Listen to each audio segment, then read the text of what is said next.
I'm Sean J. Kennedy, and this is Backstage at the Enharmonic. Today's guest is drummer, author, and historian Daniel Glass. I'm very happy to welcome him back to the podcast because he was a guest back in 2018 where we did a deep dive and talked about his career. Today's episode, though, is about his brand new, incredible recording, the Daniel Glass Trio, BAM! Throughout the interview, we go track by track and we talk about the recording. I give Daniel some of my impressions as a listener and fan, and then he fills in some of the gaps with the behind-the-scenes stuff that made the recording possible for all of us to enjoy. So if you're familiar with it, you're going to have a much deeper understanding of the music. And if you haven't listened to it yet, hopefully this interview prompts you to go get a recording today. Ladies and gentlemen, my guest, Daniel Glass. Daniel Glass, welcome back to Backstage at the Enharmonic. I'm so glad to be able to spend some time with you today talking about your new album. Thank you, brother. It's always a pleasure when I get a chance to see you and talk with you, which is usually only once a year, in person anyway. At the Delaware Drum Show, we always see each other and we hang a bit. But, yep. And that's where this podcast came from, the inspiration, because we finally, some of the COVID restrictions have been lifted, and we all got to see each other live again. And when we were catching up on the past couple of years of isolation, you mentioned that your new album was coming out, and it's here. And I've been listening to it on various streaming platforms, driving in my car, listening on my headphones, and it's just unbelievable. And before I let you talk about the album, I just want to let you know a couple of things that I think about it, and then we can dig deep into the album. So first listening, really impressive, but it's one of those things you have to keep going back and listening to again to get deeper and deeper. And I kept going, what is drawing me back to this album? Because I don't know if you have that experience, but you'll play something and then you need to go back and listen to something again. Yeah, that's what this album has done for me. And I think if I boil it down to its single element that makes me go back to it, you've done what I think every jazz musician wants to do. It sounds like you. Your performance sounds like Daniel Glass. And here's what I mean for the listeners out there. My interpretation of that, I've known Daniel for a long time and have used his resources, have been lucky enough to become friends with him and talk to him. And I can hear a deep reverence for the music in your playing. I hear joy with you and the other two guys playing. And I feel it's deeply rooted in the past, but moving forward. And I think that encompasses you, and that's what I hear through the entire performance. Wow, that's beautiful. Thank you. I won't dispute any of that. Perfect. I think I would agree. Thank you. Yeah, I feel all of those things. I am a traditionalist. You know, I'm into the history, and I have a lot of respect for that. But at the same time, I feel like if I only spend my time doing that, I'm not being true to the fact that I also love a lot of other music, and I want to do more modern stuff. I want to be here in the 21st century, and I want to play that kind of music. And when you mention the interaction with the guys, that really is a big part of why we decided to move forward with this project. Is that the way I talk about it, it's sort of like three little kids who find each other in the sandbox, and the world sort of stops. And you're just so into having fun and being in the moment and playing, and whatever happens, happens. You don't worry about the future or what the end result is going to be. You're just really in the moment with it. And I think for those of us that play jazz, it's hard to be in that space. That's what we're trying to get to, obviously, whenever we play. And that's our goal, is to be in that space of truly being in the moment. But it doesn't always work. And a lot of times when there are professional concerns, if you're on a gig and, you've got to fulfill certain obligations, either to dancers or to the audience, or if you're backing a singer or you're playing to a certain kind of an audience, then those things get in the way. And I feel like with these two guys, we just have this great rapport musically, and we kind of try to, that's our musical mission, is to get to that kid in the sandbox space every time we play. Sometimes, generally it happens, but that's the goal. And that's what a lot of people have said, is that there's a real joy because we're just totally riffing on each other and listening to each other and playing off each other. And that's our thing, when we get together and play. So I'm glad you picked up on that. Thank you. And for the listeners out there, I should do more buzz marketing. We are talking specifically about the Daniel Glass album called BAM. So that's what you should be checking out, and that's what this whole thing is about. It's officially the Daniel Glass Trio. Is if you look it up on social media and stuff, or Okay. Streaming platforms, Daniel Glass Trio. But yeah. So another thing I noticed too, which was absolutely refreshing, is that we have so much technology available now to nitpick in different, digital audio workstations and get things, move it here, move it there. But it sounds like, I don't know if you did any editing at all. It sounds like you guys set up mics and said, let's play it. And that's what you did.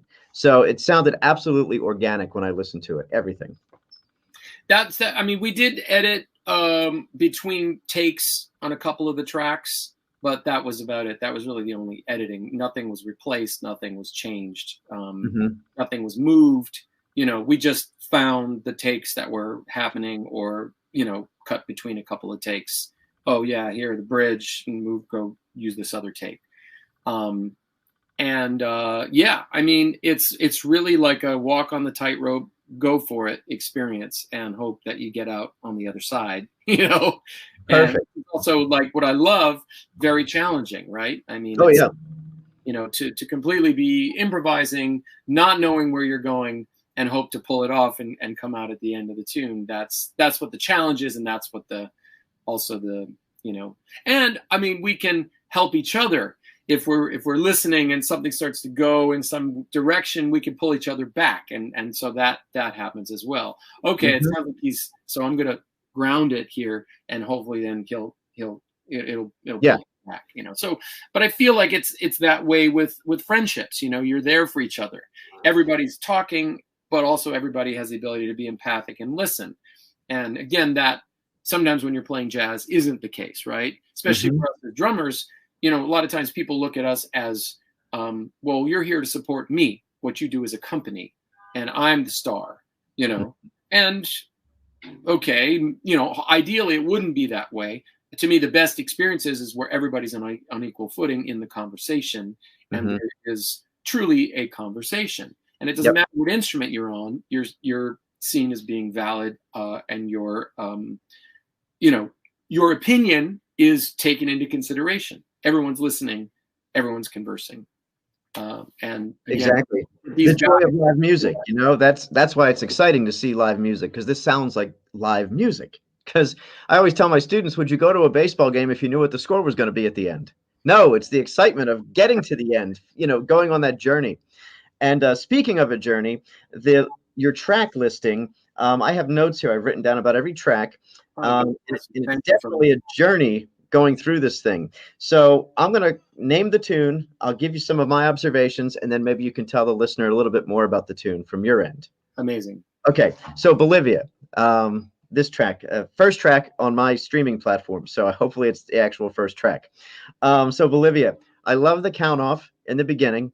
It's so cool. A lot of times that, you get rid of that stuff, different artists, but I was right there in the moment with the count off.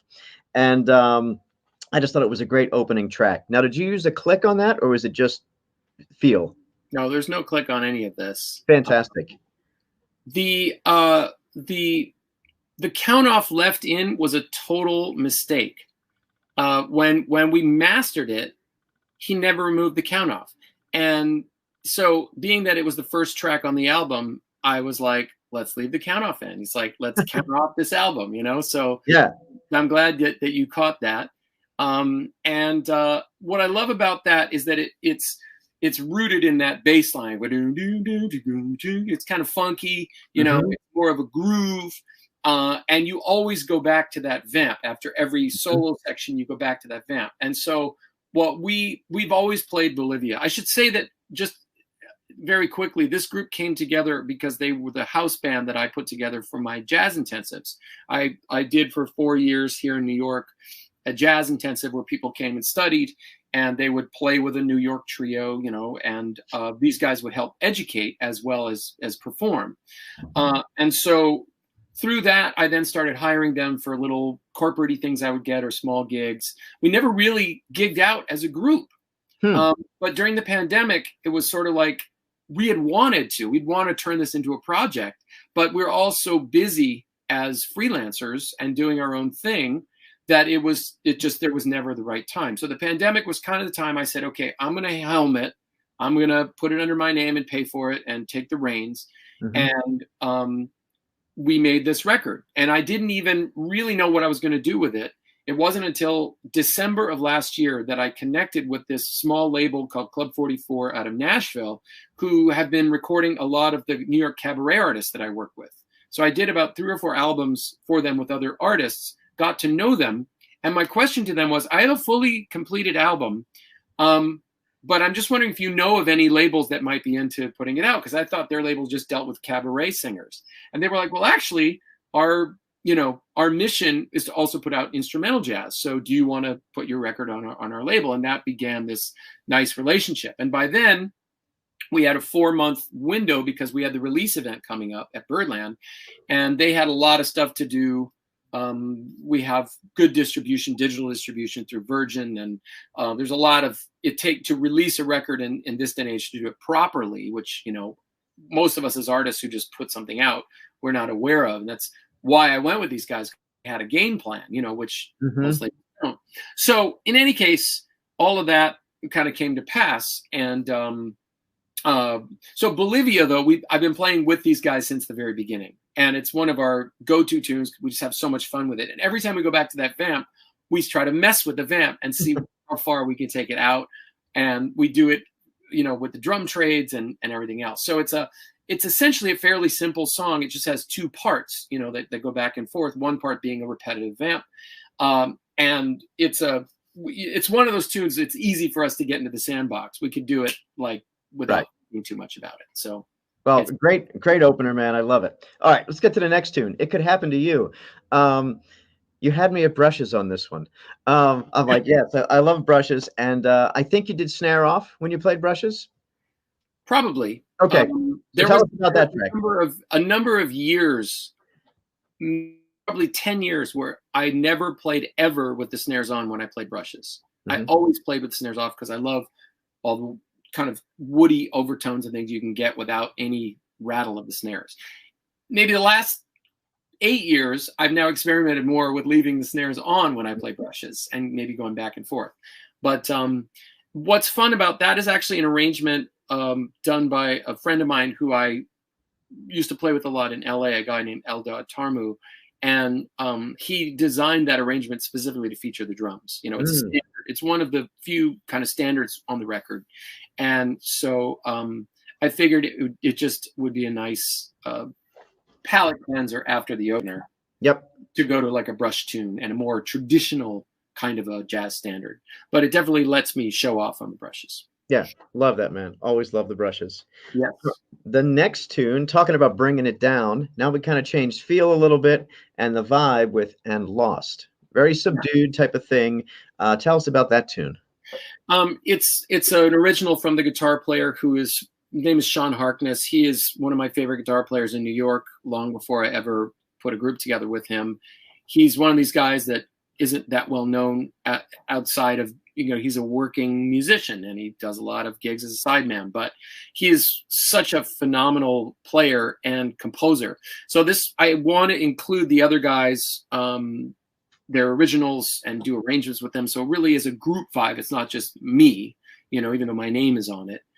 And this tune, And Lost, is just beautiful and moody and allows me, again, staying with the brushes, to really play a lot of colors and create. It's a real mood piece. So you might say, but it isn't. Again, it's kind of, we really do our thing. And one of the things we worked out is that I would take a solo over the form. So each member solos over the form, but over a ballad or ballad tempo, having the drummer solo is very unusual.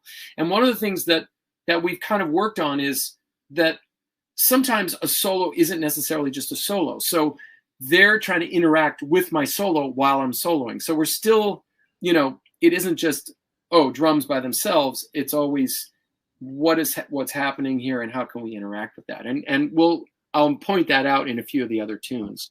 Because as you may have noticed, this isn't a record full of drum solos. I mean, there's a few spots where I'm either featured or I have I'm soloing over a vamp. There's a couple of the other tunes where that happens. But it's almost, I really like this idea of that whoever's soloing, it's still that conversation. So it doesn't feel like, okay, now it's your solo, now it's your solo, now it's your solo. That's very typical jazz thing. Mm-hmm. So that's, it's beautiful.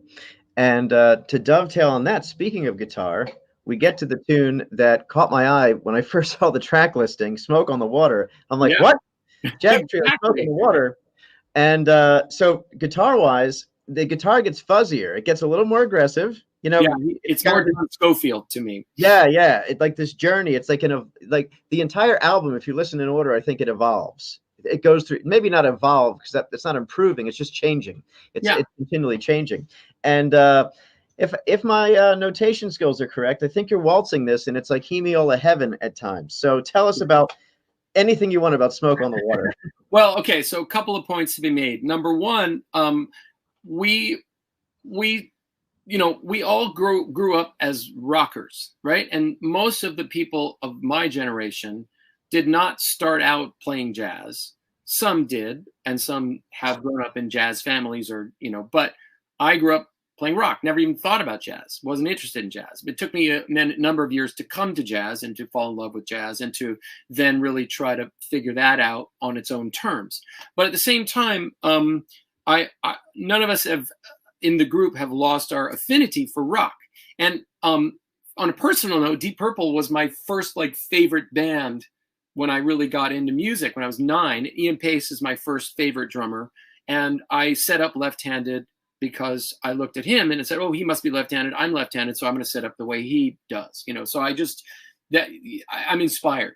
By the same token, Smoke on the Water has become one of those songs that's like a caricature of itself. It's like, Freebird or Stairway to Heaven or one of these, where no self-respecting musician would actually play it because it's a joke, right?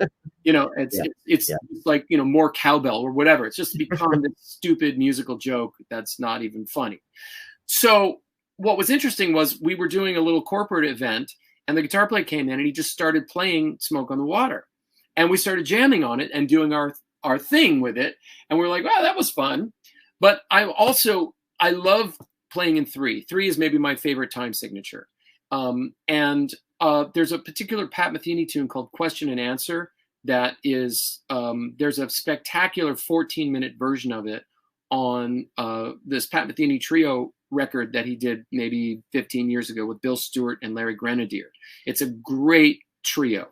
And I like Pat Metheny's more acoustic side anyway, his more produced poppy side is of less interest to me than his acoustic stuff. Anyway, I kind of put Smoke on the Water and Question and Answer together in my brain, and we came up with this arrangement for Smoke on the Water. And I think one of the things that is cool about it is that it will hopefully draw people because you're going to go, what kind of a goofy version, kitschy version of Smoke on the Water is this going to be? And then you listen to it and you realize it's like a really awesome reimagining that almost is its own song. It's so different, yet kind of pays tribute to Smoke on the Water, but we really bring our own thing with it. And that's what I'm proud of. And so, nobody really has singles these days, but we did release Bolivia and Smoke on the Water as our first 2 singles. I think number one, because hopefully it'll bring a lot of people to check out the joke factor. But then when you heard it, your reaction was, wow, this is actually really interesting. And the song kind of stands up on its own. And it is a tune that fits with the rest of the material, So that's the story there. And it's one of my favorite songs to play with the band, not because I'm thinking about Deep Purple. I'm just thinking about, I get to play this up-tempo thing. And the rhythms are pretty tricky, actually, because it's in 3, 4, 1, 2, 3, 1, 2, 3, 1, 2, 3, 1, 2, 3, 1, 2, 3, 3, 1, 2, 3, 1, 2, 3. So it's not easy to play, to make it work. But the idea was to make it feel as natural and easy as the original riff. So when you hear it, you're like, oh yeah, this is Smoke on Water. And you could almost sing along, I guess. Mm-hmm. Yeah, and you're exactly right. That because when I open the track, I see all the tracks, and that's the one I listen to first, even though I listened out of order.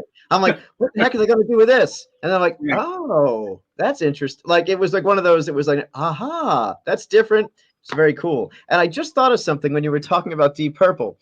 Your album cover has a lot of purple on it. Is that an accident, or is that the aesthetic of the cover? Okay, yeah, just put it accident because the shirt I was wearing is sort of a plum colored shirt, and so when I designed and I should talk about the cover because the cover is kind of unusual for a jazz record. The album is called BAM, and it's in huge letters, and it's not a very jazzy name, you know, and the cover is me. It's the three musicians, but we're all doing weird things with our instruments. And one of the things that I wanted to capture that I like about the trio, and so we went to do the photo session, I wanted to capture this idea of the joy of the three kids in a sandbox that, you know, yes, we're playing jazz, but you think of jazz and you think of a dark underground basement club in New York where everyone is very serious, and the colors are all dark, and a lot of jazz album covers, the musician is like looking off into space thoughtfully with some cool sunglasses on, holding their trumpet, you know, or them playing. And I didn't want to do any of that. And when we did the photo shoot, I had him put up a white background, and I just had this vision of like, let's do weird things with our instruments. And there's amazing pictures that were taken of each guy. And when I saw that, I just started kicking right at the camera and just doing crazy stuff. And then the guys got into it, and each one did the thing. So the cover is really a composite of a picture of each of us. But when I saw that picture of me kicking, and the foot is like coming right out at you, you know, right? And I'm kicking pretty high, which I didn't even think it wasn't. None of this was intentional. It was just like let's improvise, you know. When I saw that photo, I was just like, bam. You know, and also my nickname in Royal Crown Revue, the swing band I was in for years, was Bam Bam, kind of like, you know, Bam Bam, Pebbles and Bam Bam from Flintstones. And it's a great percussive word, obviously. And I think it's a great way to introduce this band on its terms, which is sort of like, bam, here we are. You know, we're not necessarily, hopefully, like your typical jazz band, where this is our thing. Wham, bam, here it is. You know, so that's perfect. Yeah. And I was a little nervous about it, about the idea, about the concept. But when I started introducing it to people, everybody loved it. And when it came time for kind of figuring out the color scheme, I just ran with the color that was my shirt and just matched the lettering to that. And I thought purple is an irreverent color, you know, and everything about it hopefully is a little bit irreverent, but also when you listen to it, it hopefully makes sense. It all comes together, the package, you know. Yeah, the visuals make perfect sense, especially now since so much of our music listening is on tiny little devices. Right. And if you had a really detailed portrait of the guys, it would be lost, but you have that white background, and it's almost like it slaps the audience in the face. It's like, let's listen to this, and you can see it on, no matter how small it is, the album still, the visuals still speak. Yeah. Bam, yeah. And your foot's right there in our face. And also, because we only had 4 months, we were under the gun for every part of this. So we had very little time to put the cover together. Once we got the photo shoot together, you know, it's like a long process, obviously.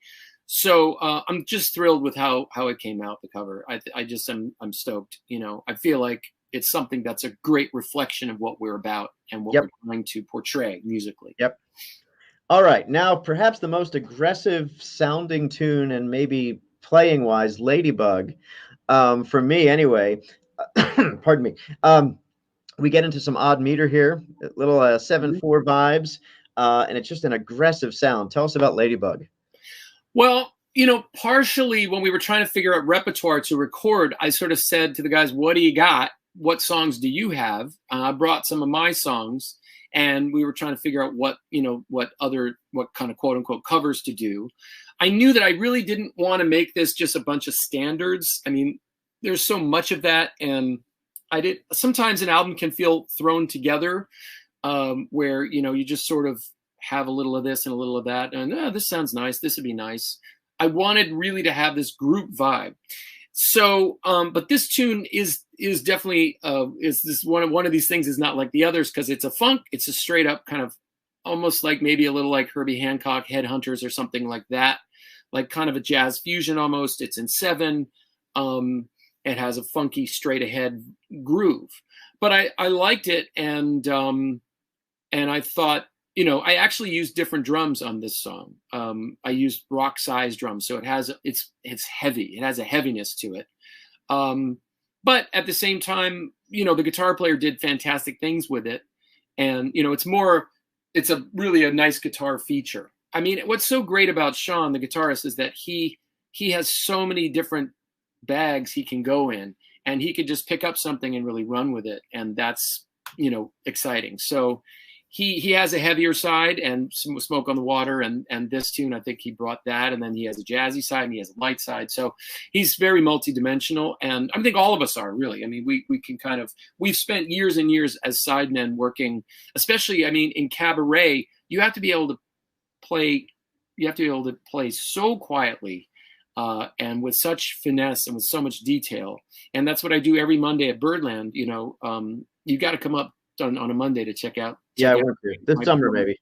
But it's also a great trio that is super in tune with each other, and we have to just immediately come up with something on the spot, depending on whatever the singer brings up, and that could be anything: country tune, Sarah Bareilles tune, something from Dear Evan Hansen, but then Sinatra or 1920s vibe or Little Richard. I mean, it's everything every week, and to be able to really bring that authentically and with taste and finesse has been a great journey for me. So all the guys in the band have those kind of abilities, and so we can our sound can cover a lot of areas, but hopefully still sound like us.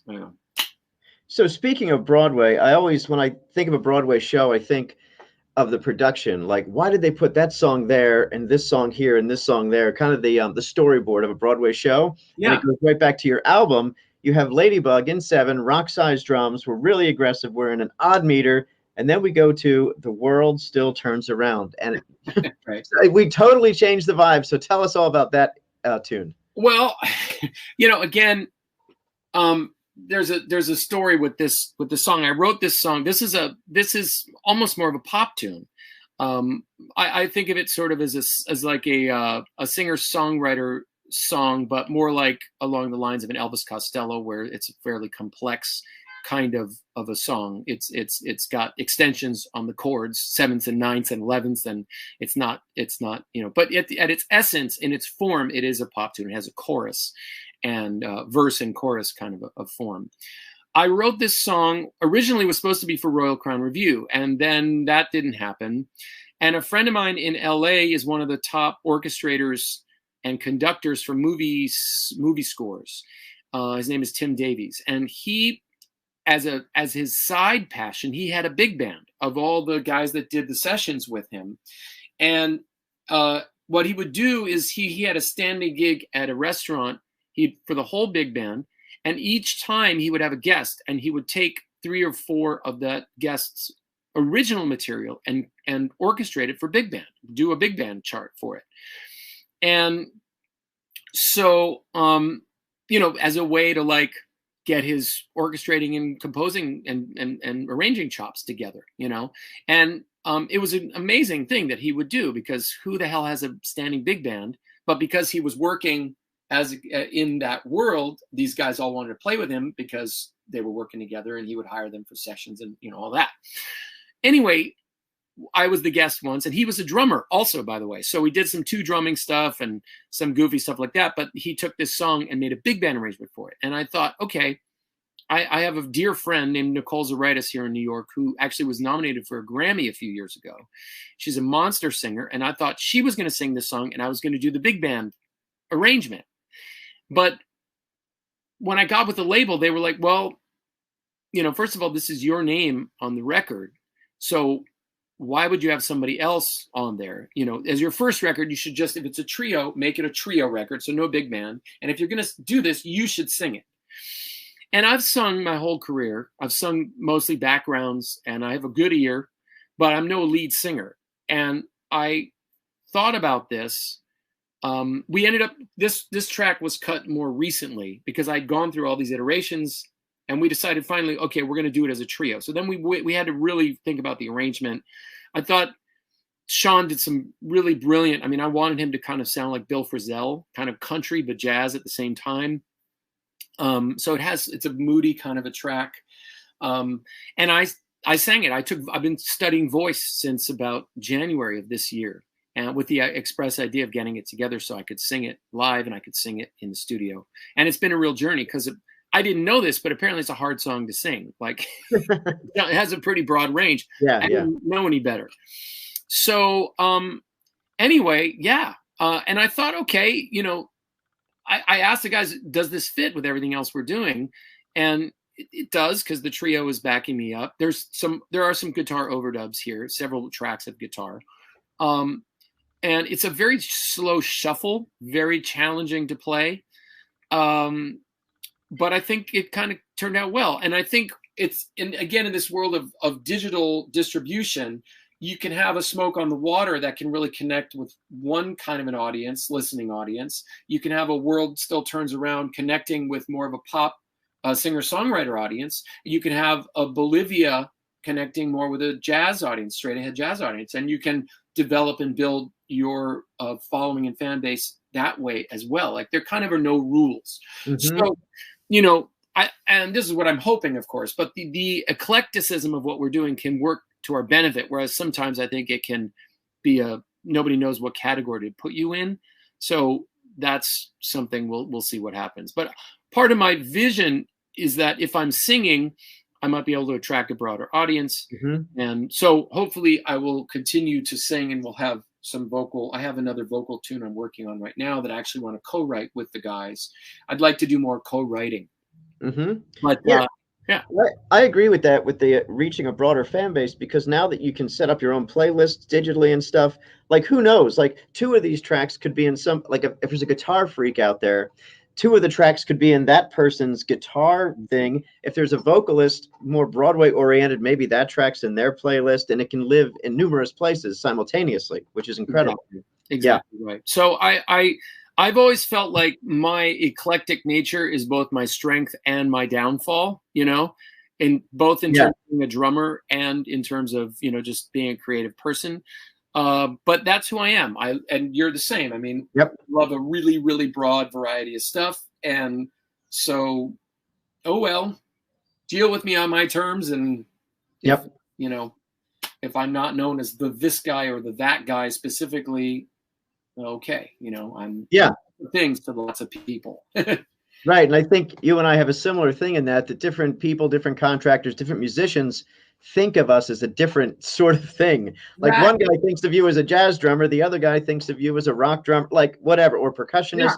So and it's amazing. Would never even consider hiring. They would never even think that we're getting hired by. I tell this to my students all the time. You want somebody to think that this is all you do. Oh, you're an amazing rock drummer. I'm going to hire you at a high level for rock. But then you got a whole other series of employers that think, well, this is, you play great jazz. I'm going to hire you to do jazz. Or, man, you can back up a singer like nobody's business. So I'm going to hire you for, my cabaret thing.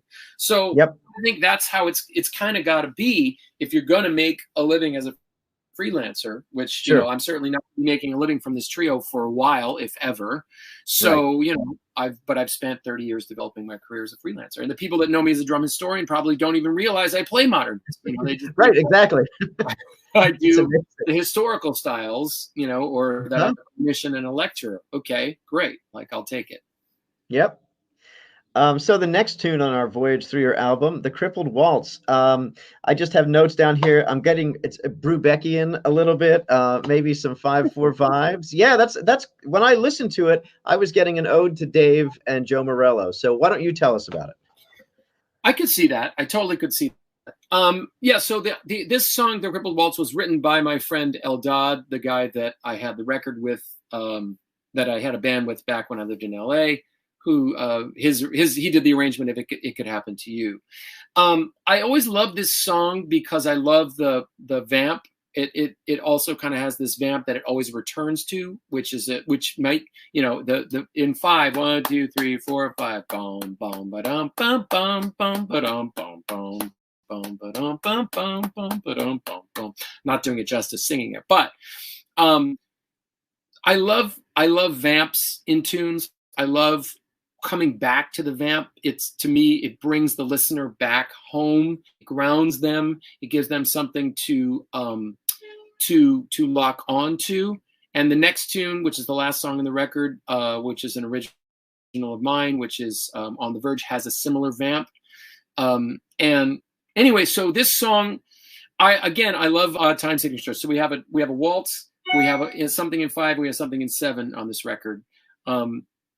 And this song, the bridge is in 4. It goes to a 4/4 section, but the form is somewhat challenging. But I just think it's a beautiful song, and I love that 5/4 vamp, and I solo over the 5/4 vamp. So definitely there's a couple of little Joe Morello tributes on take 5. And it's called the crippled waltz, I should mention, because if you have 2 waltzes, that makes 6, but this is 5. So if you imagine a waltz that's missing one, Right. it's slightly crippled. So that's where it comes from, is it's a time signature joke. Yeah, I got it. It was good. I like it. Yeah, musically it's great. So the last tune, On the Verge, what do my notes say? This is probably the most modern, if that's even the correct terminology, sounding of them. And it's rocking, but it's swinging. It's kind of everything. And for this one, sometimes it just hits me and goes, it reminds me of this group. One of my other favorite drummers is Jeff Sipe. And this really has, for some reason, it took me to Jeff Sipe's trio because he's bass, guitar, and drums, his classic trio. Yeah. And it was almost like you talked to each other and then you went away and did your own versions of what a trio is. But it had like Sipe vibes to me. So why don't you tell us about it? Cool. Well, this is another original of mine.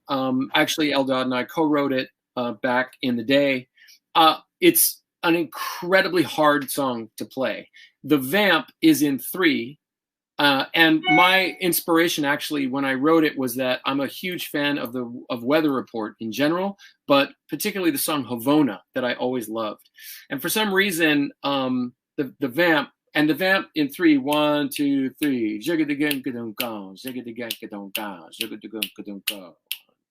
So there's that kind of thing. I have a hard time playing this song. I mean, and I listen to this version and it's better than in other versions I've done. I also have a big band version of this song. I just have set myself up to play something that I find extremely freaking hard to play. So it's like I work on it all the time and I keep getting better at it, but I still don't feel really like it's there. But then the song part itself, that's the vamp that it comes back to after each chorus, right? And then we solo out on the end of the tune on the vamp. And there's actually a fade out at the end. Oh no, we don't. Well, we sort of fade out naturally, but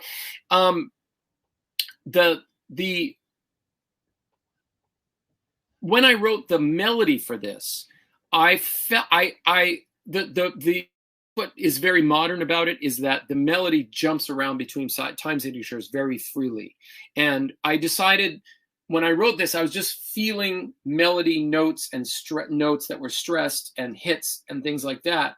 And then I worked out what time signature that would be in around it.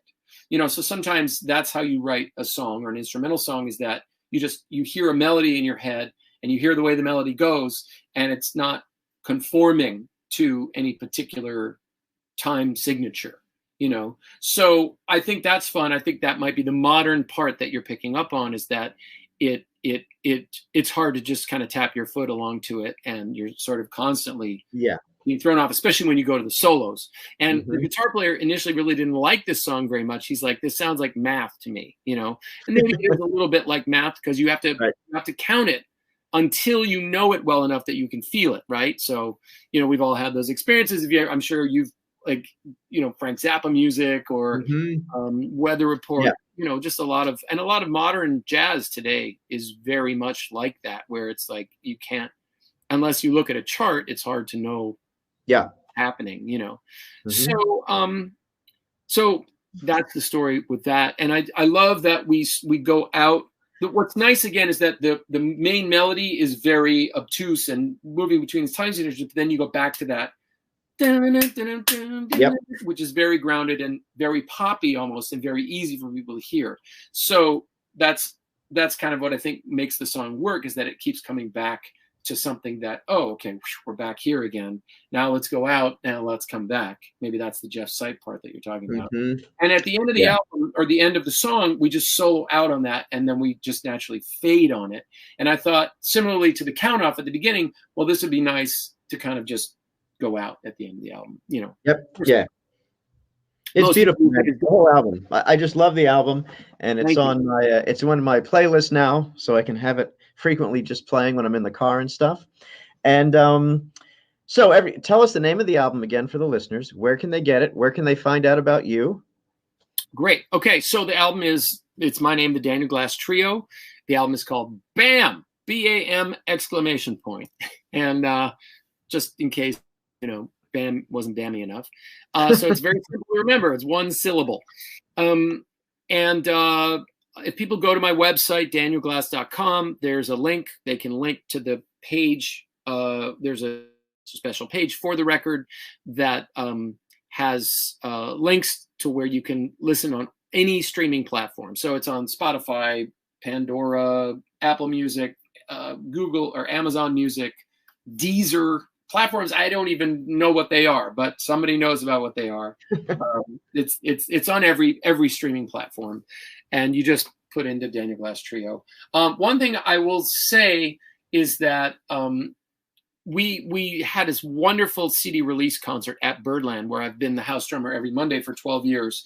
And we sold out the room downstairs, which I was very happy about. It was a very friend and family oriented crowd, obviously, people that have never seen me lead a band before. I've never seen this group. And we were able to record the whole thing, multi-track recording and several really nice high quality camera shots. So I'm going to be releasing we played all this material live, of course. And we have a new opener that I put together, which I'm so excited to record, and I'll share it with you now. In keeping with the Deep Purple thing, I've always loved the song I Feel Free by Cream. I don't know if you know that tune. And the tune kind of has a natural, like, I think they sort of wanted a Latin thing, ding the chicka, ding, but it also feels like a gospel feel, ding, with the hand claps, and it's kind of up tempo. So we sort of did this. I started the whole show by walking in playing gospel tambourine. That was like kind of a seance or a ritual, a religious ritual of some kind, bring in the audience in. I come up on stage. And from that, we go from the tambourine slowly into this tune. And I'm just super excited to record it. And I want to do a lot of other arrangements like that, where we, again, really put our own stamp on it. And it's exciting. So can't wait. Yeah. So anyway, but there'll be some video of all of those things, of the concert. And I also actually have video of the actual recordings we did in the studio that I have to put together. And that's all part of the digital distribution. Those things will be slowly rolling out. So follow me on social media. I'm on Instagram, Facebook, Twitter. My business page on Facebook is Daniel Glass, drummer, author, educator. People probably know some of the videos I put out over the years, the historical drum videos that are, I find in the odd corners of the interwebs. But yeah. And as soon as I get the videos and get them on that page, I'm going to start formally booking the band and really going after it to get some, to try to develop more shows and stuff. So that's what I'm going to say. And I thank you, Sean, so much for taking the time to listen. There's so much noise and so many recordings flying around. And I really, you took time to actually really listen and give it a serious listen. I'm honored and grateful. Well, thank you, Daniel. And thank you for all your great music, your friendship, support, and just being out there for us, making the world better with your joyful music. So, and thanks again for being a guest on the podcast. And I hope I see you down the road somewhere soon. I know. We're not that far apart. Thanks for listening to this episode of Backstage at the Enharmonic. I'm your host, Sean J. Kennedy. If you like what you heard today, please check out all of the other episodes at Backstage at the Enharmonic, which are music business related. We have lots of interviews with musicians, composers, conductors, people involved with production, etc. And also, if you could give us a star, a thumbs up, or a nice comment, that would be appreciated as well. Thanks for listening.